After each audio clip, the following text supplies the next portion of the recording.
الحمد للہ رب العالمین۔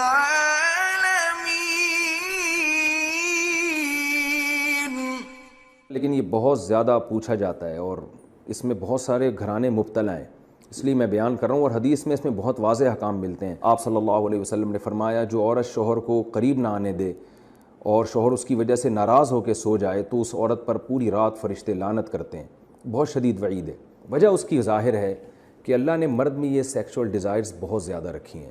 اگر عورت اپنے شوہر کا اس معاملے میں ساتھ نہیں دے گی تو مرد کے قدم جائیں گے گناہوں کی طرف۔ وہ دفتر میں لڑکیوں کو دیکھے گا، وہ ٹھرکی بنے گا جو کہ بن رہے ہیں آج کل۔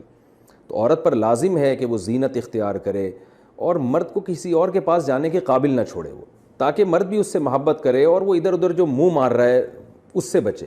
دیکھیں یورپ میں تو اس کو جرم سمجھا جاتا ہے کہ بیوی کی پرمیشن کے بغیر شوہر اس کے پاس چلا جائے، وہ جرم سمجھتے ہیں۔ وجہ اس کی ہے کہ ان کے ہاں بے حیائی کو اتنا بڑا جرم ہی نہیں ہے۔ وہ اگر مرد کل دن میں کسی اور کے پاس چلا جائے تو وہ اس کو اتنا سیریس نہیں لیتے۔ اسلام میں تو یہ بہت بڑا جرم ہے کہ آپ کے لیے اللہ نے جس زوجہ کو بنایا آپ اس کے علاوہ کسی اور کے پاس کیوں جا رہے ہیں۔ تو یہ حکمت اس وقت تک حاصل نہیں ہو سکتی جب کہ عورت اس میں اپنے مفاد پر شوہر کے مفاد اور شریعت کے مفاد کو ترجیح نہ دے۔ تو جب تک عورت کو کوئی بیماری نہ ہو، ہاں بیماری ہے تو ایک الگ بات ہے، عورت اگر بیمار نہ ہو تو اس کے لیے جائز نہیں ہے کہ وہ اپنے شوہر کو اپنے قریب آنے سے روک دے۔ تو اصل مسئلہ تو یہی ہے۔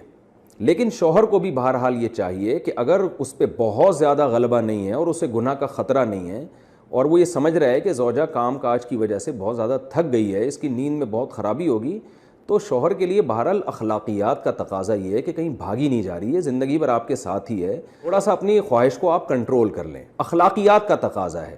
قانون تو ایسے موقع پہ شوہر کا ساتھ دے گا، اسلامی قانون عورت کو برا کہے گا، لیکن اخلاقیات بھی کوئی چیز ہوتی ہیں، بھئی آج کے بجائے صبر کر لو تو اور اپنے آپ کو کنٹرول کر لو۔ تو کبھی کبھار اگر ایسا ہوتا ہے تو شوہر کو چاہیے کہ وہ اخلاقیات کا مظاہرہ کرے اور بیوی کو مجبور نہ کرے۔ لیکن بہرحال قانون یہی ہے کہ عورت کے لیے اپنے آپ کو روکنا جائز نہیں ہے، کیونکہ اس میں عورت کا کوئی خاص نقصان بھی نہیں ہوتا۔ انرجی تو مرد کی یوٹیلائز ہوتی ہے بہت زیادہ، تو عورت جس کا زیادہ نقصان نہیں ہو رہا اور مرد جس کا بیڑا غرق ہونے کا خطرہ ہے، اس کی نیند خراب ہو سکتی ہے رات کی اور پھر اگلے دن اس کو گناہ کا خطرہ ہے۔